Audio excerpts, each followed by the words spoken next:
College classmates, Sonja and Marni, are just getting to know each other when a mountain holiday goes tragically wrong. Shift your weight! Trapped on a crumbling precipice. It was terrifying. If you fell, you would fall down hundreds of feet and die. I thought, this is it. It's only a matter of time. They have to stay awake just to stay alive. Falling asleep meant dying. Survival means sticking together. But this mountain will tear them apart.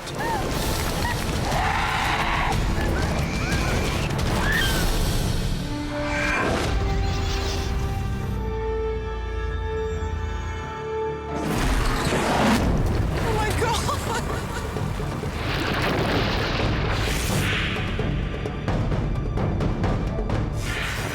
I actually started to think that we could die there.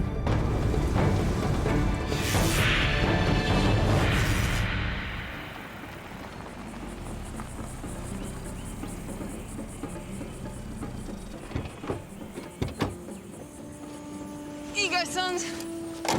It's 4 days before Christmas, Cheers, mate.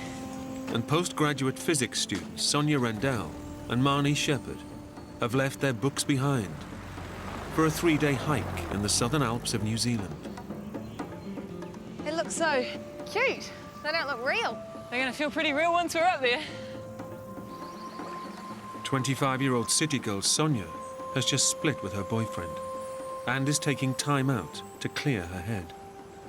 I was heartbroken, so it was a good opportunity just to get away and start thinking about where my life was going.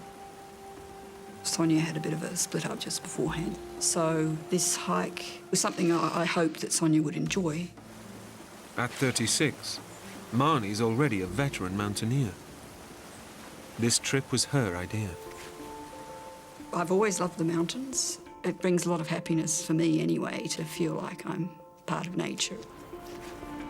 The women have rarely hung out socially, until now. Sonja and I are very different in some ways. Sonja's a lot more sociable person. She's also a bit more of a glamour person. How are your new boots? Oh, they're good. I really like the colours. What do you think? I'd never hiked with Marni before. I don't care what they look like. Are they comfortable? She's a very experienced climber, and I knew that I was going to be in completely safe hands.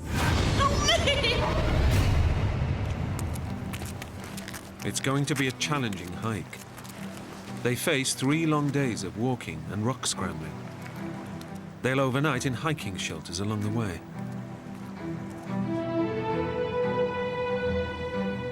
Marni's come up with a 60-kilometre route that will take them through mountain passes, right across the Southern Alps to the west coast. Beautiful and remote, this wilderness can also be lethal. Even in the New Zealand summer, the weather can change without warning. And Marni has heard that a storm system is heading their way.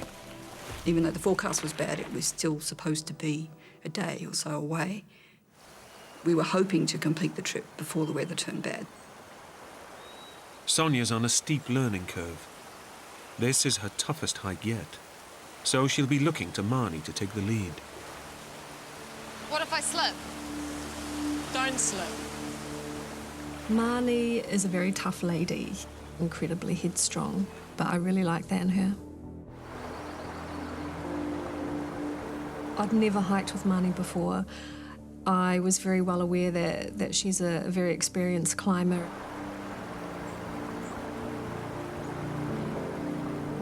There are some tricky bits, but I think it's a really great trip to take someone who wants to see the real mountains. Sonja and I both thought, well, yeah, we'll give it a go. The idea being that, you know, in principle, we could always turn around and come back again.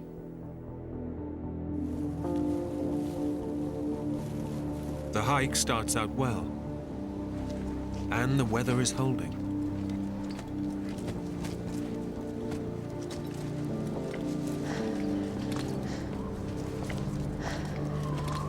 But around the next bend, a shock awaits the two friends.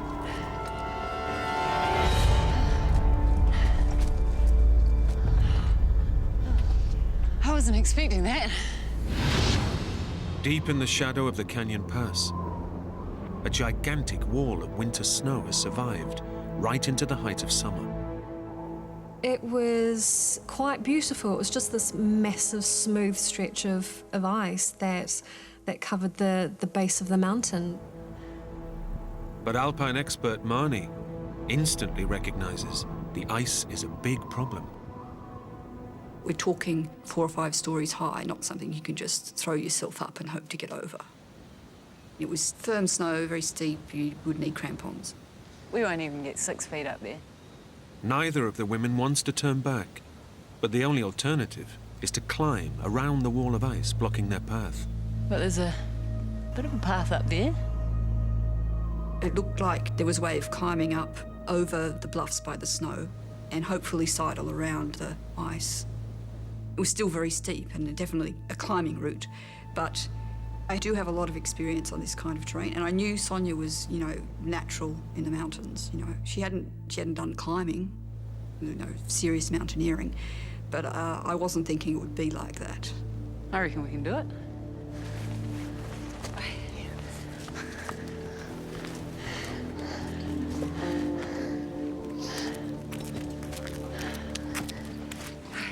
We were very excited, and I guess the adrenaline is going as well. There was no doubt in our minds that we could do the climb.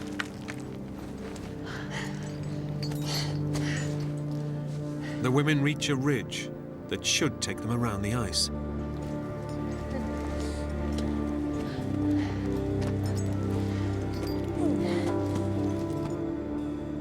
But the plan falls apart. The terrain is impassable without ropes. Between us and the pass that we were trying to sidle around to, there was a very steep, uncrossable avalanche gully, completely uncrossable.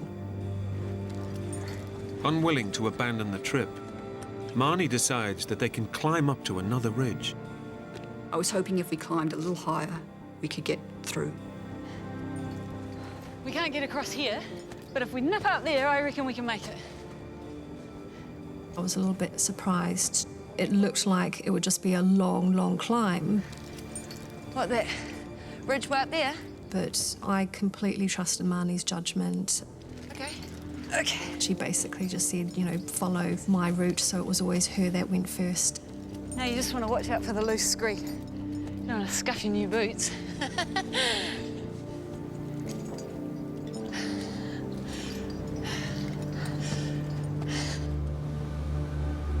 What starts as a scramble quickly turns into a serious climb. And as they get higher, novice climber Sonja starts getting nervous. There were points where you didn't have proper handholds. It was quite a surreal experience because it was a mix between adrenaline and being scared and adrenaline and being scared again. Kick away the loose stuff and jam your toe into that bit.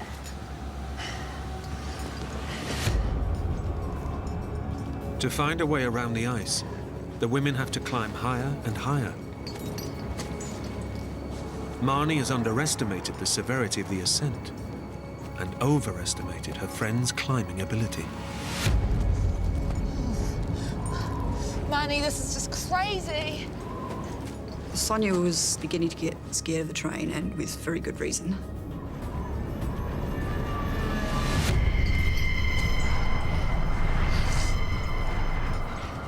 When I looked down, it was an incredibly long fall. It was just pure sharp rock. So if you did slip, then you were going to break some bones. That did set in panic for me. I froze on the side of the mountain.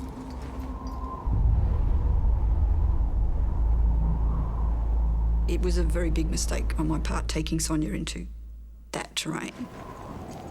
Your survival depends on you being careful about what you're doing, and if you panic, you're not being careful. Marni needs to calm Sonja down, fast. Just relax and take some breaths, okay? It was terrifying. If you fell, you would fall down hundreds of feet and die. You couldn't afford to fall. Marni, I can't do this. This is too hard. I'm gonna go back down. Sonja? Sonia, you can't go back down. It's too dangerous. I was quite certain then it was better for us to keep carrying on going uphill because climbing up is a lot easier than going down. It's a lot safer. We've got to keep going up, okay? Don't look down. Keep calm. Try and find a foothold. Against her every instinct, Sonia presses on. After 4 hours of climbing, they're nearly 200 meters up a near vertical cliff face. At last, the summit is within reach. But now, they hit another problem. The rock above them is dangerously unstable. It's a case of what looks like solid rock falling apart. And if you're relying on that to hold some of your weight, well, that's a disaster. I put my foot on the rock and it fell from underneath my foot.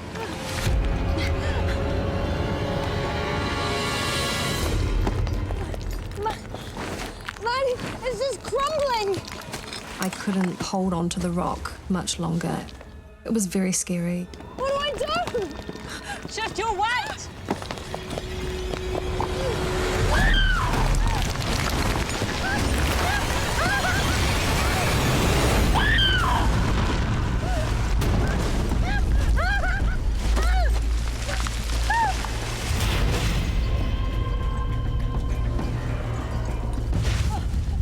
I was clinging on, trying to scramble my other foot or wedge it into the rock just to get one solid foothold.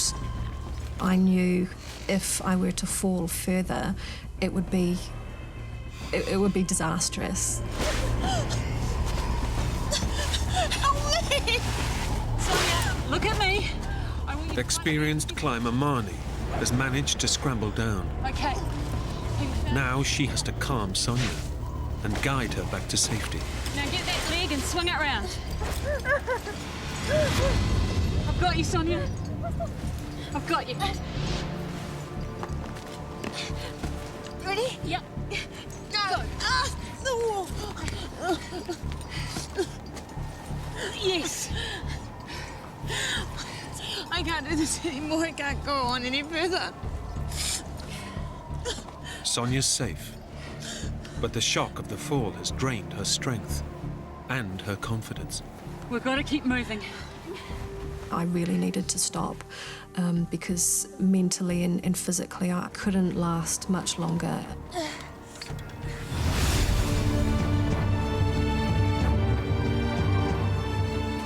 Come around and up.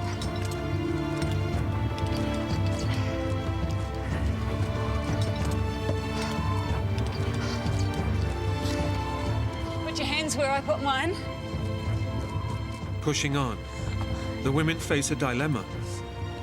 The terrain above is even steeper, yet going back down is out of the question. The rock quality was really poor. The rock you're standing on and the rock you're holding, all of it could just crumble. Marni realizes she can't push Sonia any further. I want to stop. I can't go on. She needs to find a spot where they can take a break. I think I see something. There was a very small, flat patch, and it was the only safe place on that entire, cliff section.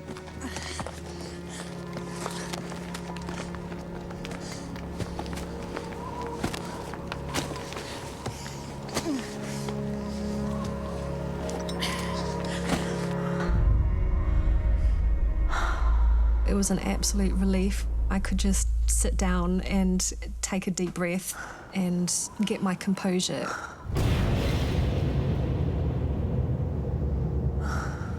Marni's decision to climb the rock face almost ended in tragedy. Now Sonia is regretting putting her life in her new friend's hands. What were you thinking, Marni?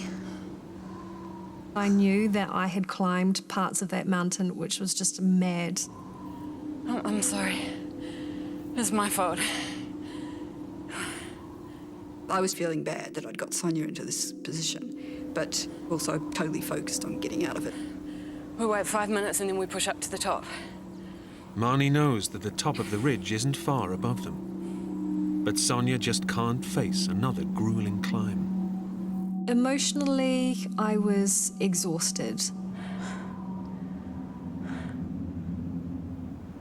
You have the realisation that you've made a very, very bad mistake and bringing somebody else into a life-threatening situation.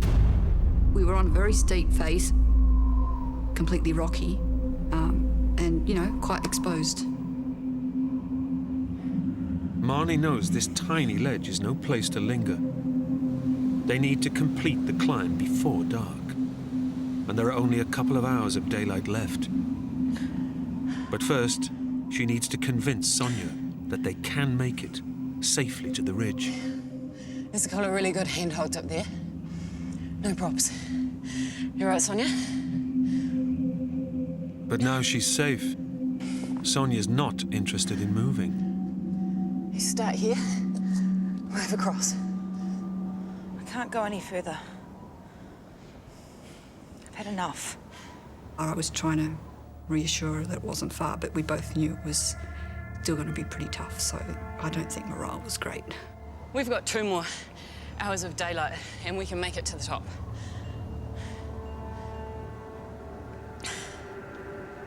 No. I don't want to climb any further today. Sonja made it clear that we should stop for the night because that was enough. Marni agrees. They'll start the climb afresh in the morning. She's praying the threatened bad weather holds off long enough for them to reach safety. Even though the forecast was bad, it really did look like it would hold for another, 24 hours or so. I was hoping that we would get up in the morning and it would just take us an hour or so to complete that section, and then we would be safe after that. At 1,500 meters above sea level, even in summer, the temperature plummets at night. Soon it's only a couple of degrees above zero. And since the women planned to overnight in hikers' huts, they've brought barely any survival gear. I wasn't expecting it to be as cold as it was, and we weren't prepared in terms of, very warm clothing. Okay. It was miserable. It's bitterly cold. But Marni and Sonja figure it's only for one night. Keep it tucked in there.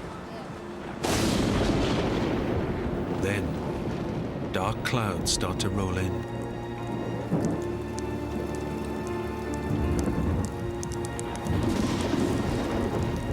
This is Marni's worst nightmare. Once it started raining, I knew we were in trouble because it was a storm and it was going to rain heavily, that was for sure. The bad weather, forecast for the next day, arrives early. Marni knows that trying to climb on wet rocks is lethal. Until the rain stops, they are trapped. No, we won't be going anywhere in this rain. How long do you reckon it will rain for? Might clear by dawn. Rocks will be dry by afternoon. I didn't feel that she was that upset. To begin with, she may have even been slightly relieved that we could put off going anywhere. Their flimsy waterproofs are no match for the deluge. And soon, they're soaked to the skin. Once the rain gets down your collar and your legs are wet, morale just gets worse and worse and worse. But their ordeal is only just beginning. A deadly rumble is growing all around them.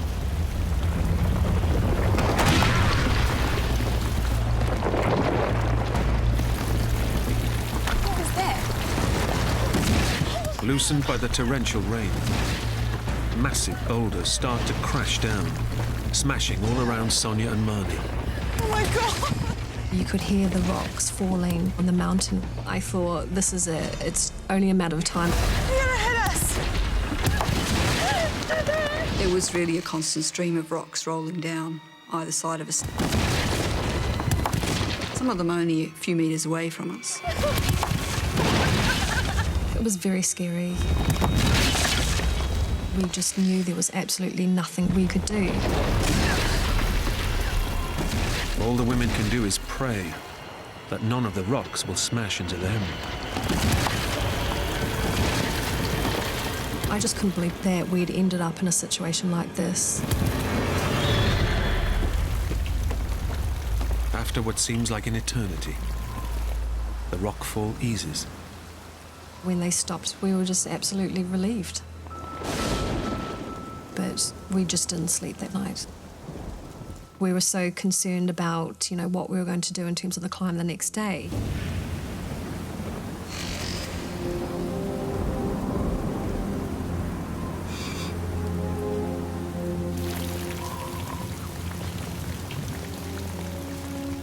By daybreak, the exhausted women are desperate to make their escape. But the rain isn't stopping. Sonja, you'll have to stay put until the rain clears. There was no way we could go anywhere. We had no option but to stay where we were until the weather cleared. The crumbling rock face is now slippery as well. Any attempt to climb would be suicidal. Neither woman owns a mobile phone, so they have no way of calling for help. They decide a meal will raise their spirits. We thought that the rain was going to pass in 1, maybe 2 days, so we thought there was no reason to ration the food. We still had a good 1.5 days worth of food left, so we ate normally. The decision not to ration their meager food supply is highly risky. Storms in the southern Alps can last up to a week. As night falls again, rain shrouds the mountain. And the temperature plunges towards zero. I am so cold. Soaking wet and chilled to the bone, the women start to shiver. And Marni realizes this is becoming a survival situation. It was very clear from the start hypothermia was going to be the problem. Shivering is the body's attempt to generate heat. But if the women's core temperature keeps falling, the blood supply to their organs will eventually shut down. People usually die after a couple of days. As exhausted as they are, Marni is afraid that if they fall asleep, they may go into a hypothermic coma from which they may never wake up. All the blood goes out of your brain, you go into a coma and then you die.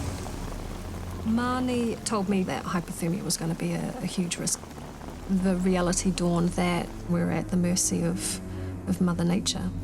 Don't let me go to sleep. No, I won't. I was absolutely devastated. The women make a pact to keep each other awake, no matter what. We were the only 2 people that could keep each other alive.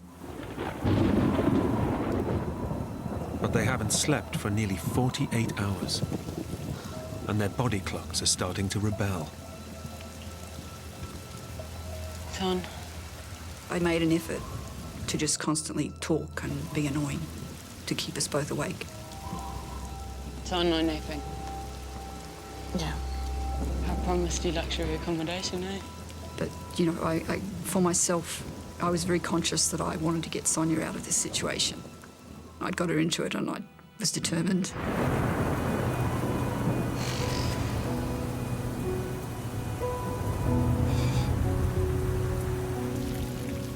Another night with no sleep gives way to another day of torrential rain. They won't be getting off the mountain today.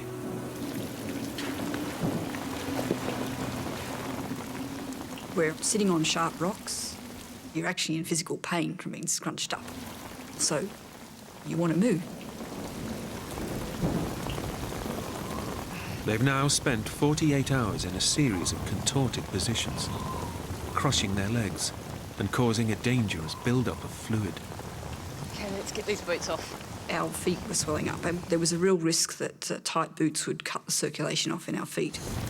My feet were cramping up and incredibly painful. I had to do something. The only way to stop the agony is to remove their boots. That's good. It was a huge relief taking my boots off. But Sonja's feet are in a bad way. After days of being soaked, she's at risk of developing trench foot, a fungal infection that can lead to gangrene and blood poisoning. If they get any worse, she may not be able to resume the climb. The full repercussions of Marni's decision to leave the trail and climb this isolated mountainside are beginning to unfold. The women aren't expected back until Christmas Day, 2 days away. So nobody will be raising the alarm. And now Marni isn't sure they can last that long. I was very concerned that we were starting to deteriorate and at risk of falling asleep and not being able to wake up.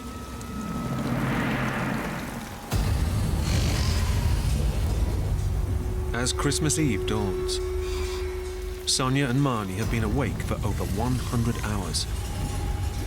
And their brain chemistry is starting to play tricks on them. Once you start to get dangerously weak, it's like, am I hallucinating or am I awake? Hey! No napping. Sleep deprivation can have the same effect as being drunk. This was your idea, Marni. You're the one losing it. You're such a freak. It can also cause hallucinations.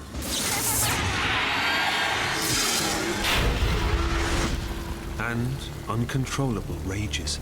You were the one that said it was a good idea to go up the track in the first place. This is your fault that we were stuck on this stupid ledge. We shouldn't even have climbed it. We should have just gone. We would have gone up, but you were sitting here and you would have moved. The women's simmering resentments finally boil over. I'm not meant to know this when you're using your brain.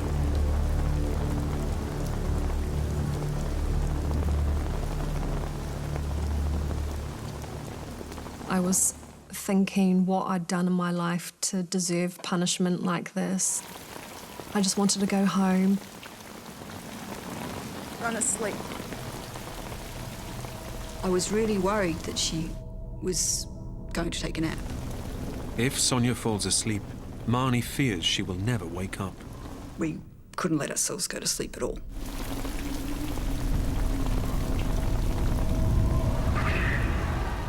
She's got to get tough to save her friend's life.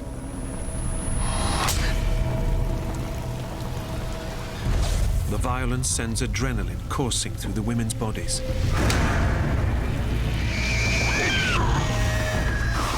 The anger got your blood going, it got you fired up.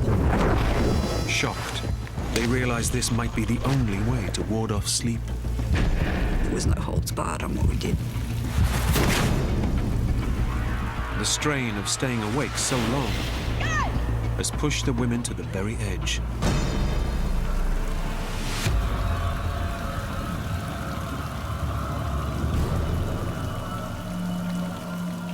With Christmas just hours away, their relationship has entered uncharted territory.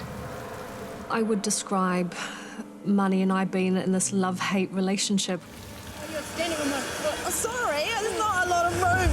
Okay. You go this side, I'll go. It was just constant bickering. Ow, ow! I'm sorry. Watch me.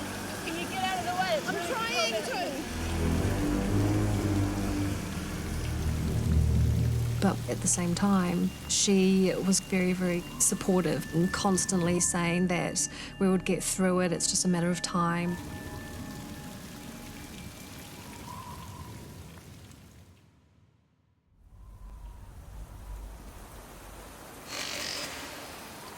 Christmas Day. The two friends are in no mood to celebrate. They're exhausted, numb with cold, and all they have left to eat is milk powder. They've tried to fend off dehydration by drinking rainwater, but are still constantly thirsty. We just couldn't stop thinking about wanting a drink of water.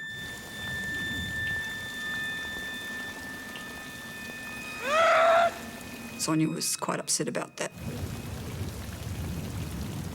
I just felt horrible.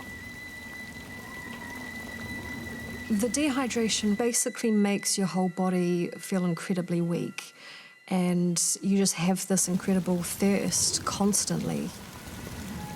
But dehydration has a more sinister side. Even in the rain, if they don't drink 2 litres of water a day, their blood will thicken and their brains start to shrink, increasing exhaustion.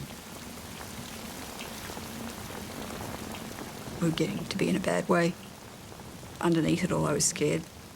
I was worried we weren't going to survive much longer. There's a single glimmer of hope. Sonja's expected at her sister Nikki's house to celebrate Christmas, and she's sure her family will be wondering where she is. I already knew that my mother would be panicking. I was sure in my mind that it's only a matter of time before we get found. Here's to your mum. We were just really hoping we would get rescued in the next day or two. Sonja's no-show on Christmas morning has ruffled a few feathers at her sister's house. Where on earth is she? Well, it wouldn't be Sonja if she wasn't late, let's face it. We were kind of joking that typical Sonja. We thought, well, Sonja was going to be making a large late entrance with, drama and style. Sonja's family aren't at all surprised she hasn't shown up. As much as I love my sister, she's a right pain. Sonja's unreliable track record has come back to haunt her. The women believe Sonja's family must be raising the alarm. God, I've got. Convinced that help is on the way, they decide to share in the festivities and ease their raging thirst. Let's dig into some of this.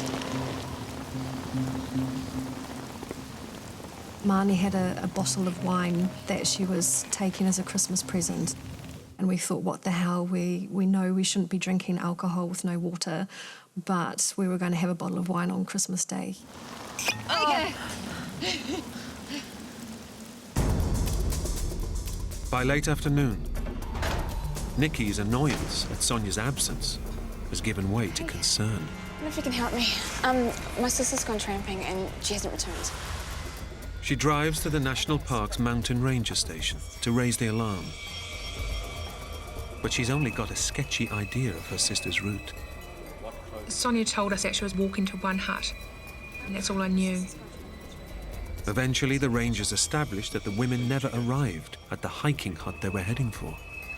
At least 2. 5 days after their ordeal started, the women are declared missing. It was very scary. How could 2 people vanish from a track? 1 minute they were there, the next minute they were gone. On the frozen ledge, Sonja and Marni wait for rescue to arrive.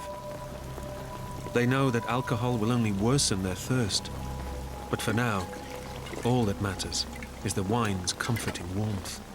It was just gold in your mouth, basically. The bottle of wine was a great morale booster. It was gone pretty quick. But gambling on the prospect of imminent rescue is a big mistake. Rescuers have only the vaguest idea where to look for the women. In this vast wilderness, Marni and Sonja's chances of survival are slipping away.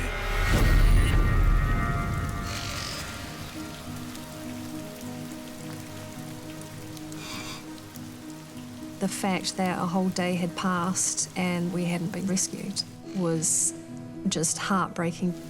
If there was an air search and rescue, we would have been rescued by now.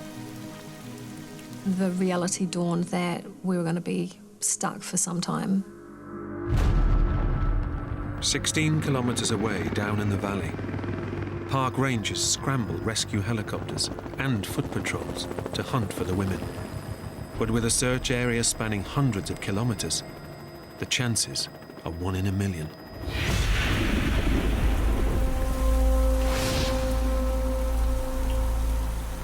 Back on the ledge, the women are regretting the bottle of wine. The alcohol has dehydrated them further, worsening their raging thirst.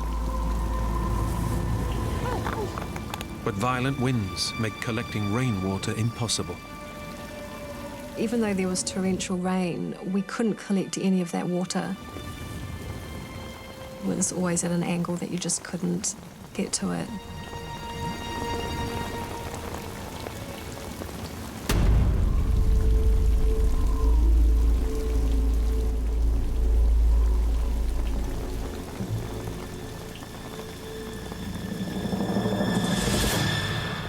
The only way we could get water was actually off or sucking out of the sleeping bags. The same sleeping bags that have been soaking up their urine. I thought, well, this is nasty, tasted gross. But the last of our worries was getting, some germs from the water in the sleeping bag. So all we had to do was grab a little bit next to us and suck on it.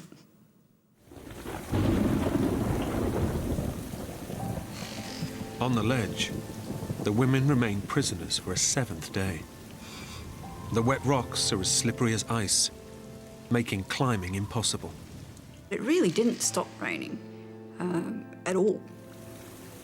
We were incredibly unlucky. I was depressed.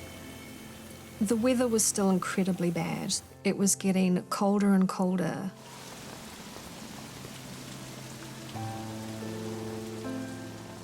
Then, just as they're starting to give up hope, the sound they've been longing for. Hey! Hey!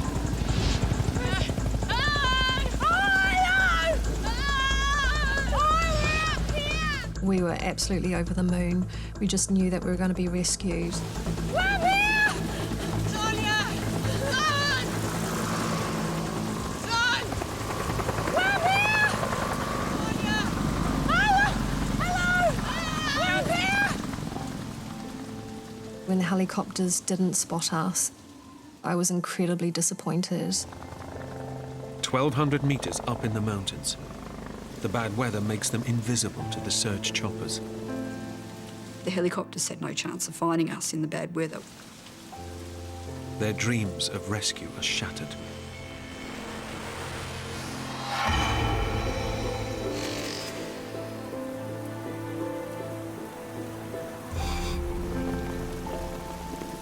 After more than a week on the rain-lashed ledge, the women's feet are becoming seriously infected. Keep it moving. Get some blood into it.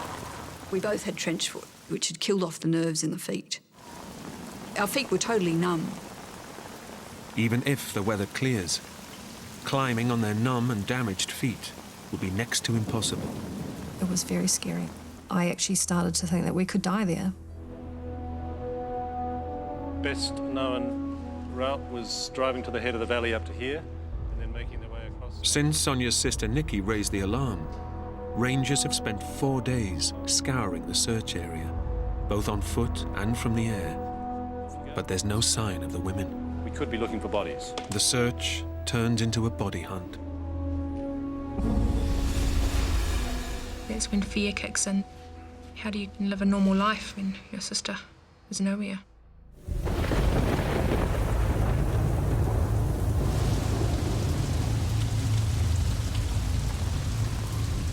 After 8 days of solid rain, Do you hear that? What? The rain. Don't hear the rain. the downpour finally stops. It's the answer to their prayers. Thank God. Hang on. No, this is no good.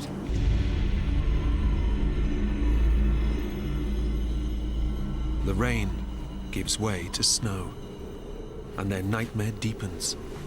It was feeling like you were sitting in a bathtub of ice cubes. Oh, it's so cold. The sub-zero chill brings the threat of hypothermia even closer.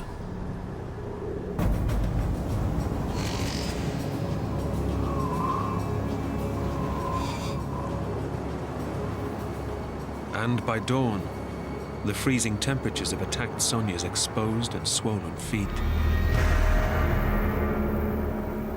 Now, Sonja had frostbite on her feet. She was very distressed. But there was really nothing I could do about it. It was very scary.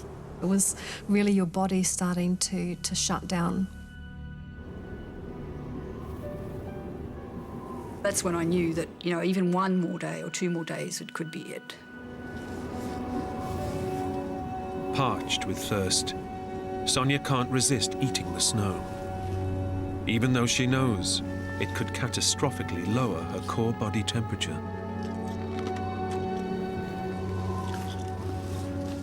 I knew I shouldn't be eating snow, but I thought, what the hell, I'm going to do it anyway.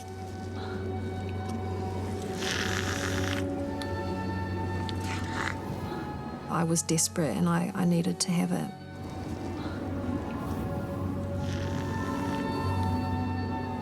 It's only going to make it colder.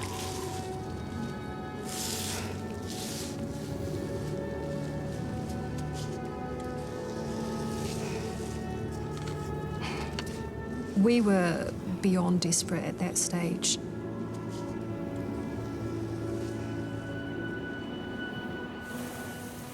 As Sonja and Marni endure their 9th day without sleep, the weather veers between snow and freezing rain, and they can no longer fight the urge to shut their eyes.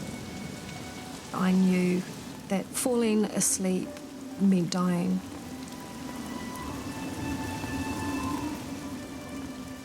I just really needed to let go.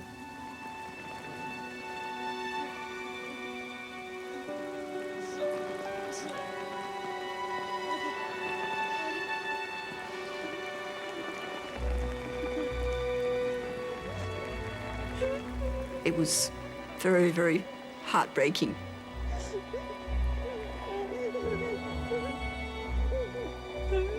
You start to lose your resolve. You start thinking like, oh, maybe I could have a little bit of a nap. It's a sign that you're probably about to die yourself.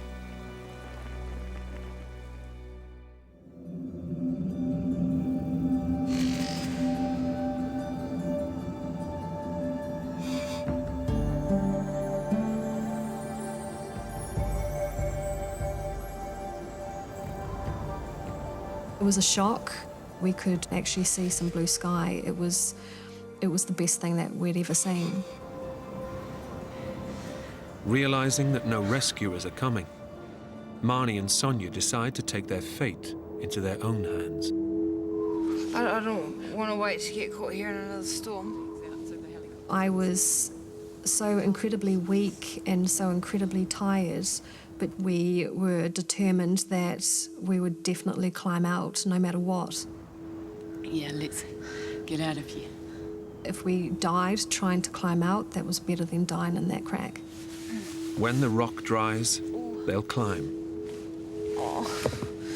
Trying to climb on their damaged feet is near suicidal. But if they stay put, they're convinced they'll die. Back at the ranger station, the authorities call off the search for the women's bodies. But Sonja's sister Nikki can't bring herself to leave.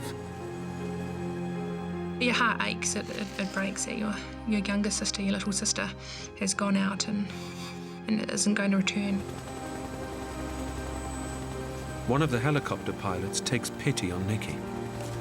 He offers to give her a ride over the wilderness that claimed Sonja, to say goodbye to her sister.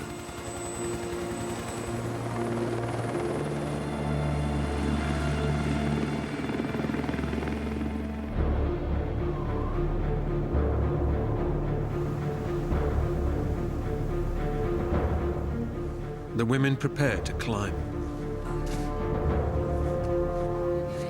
They haven't slept in 10 days, and they can barely feel their infected, frostbitten feet. My feet were swollen to the point where your skin was going to crack. But the only thing that we were thinking about was how we were going to climb out. They're determined to escape their prison, or die in the attempt.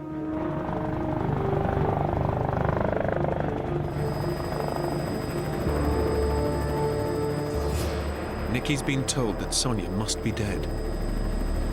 But she can't stop herself scanning the terrain for any sign of her sister. You put your hand where I put mine. I'll follow you. You ready? Don't look down.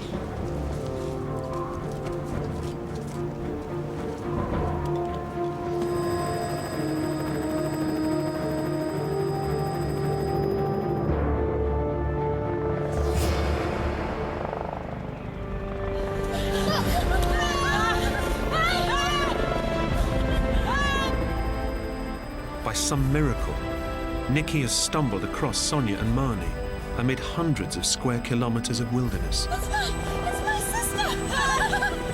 It was just absolutely euphoric. We were over the moon. I think we looked at each other and we hugged each other and we thought, thank God. They were laughing and happy and crying, and it was amazing. We made it, Marni. We made it.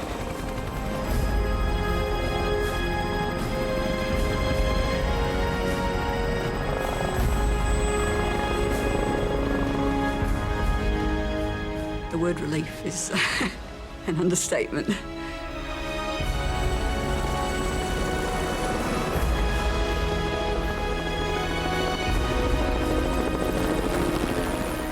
The helicopter rushes Sonja and Marni to safety.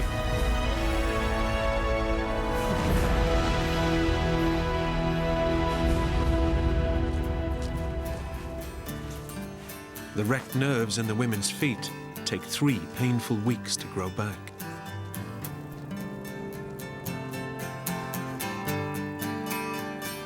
Sonja never went climbing again. But Marni would return to the mountains 10 months later. I'm pretty sure I promised Sonja I wouldn't do that to anyone again.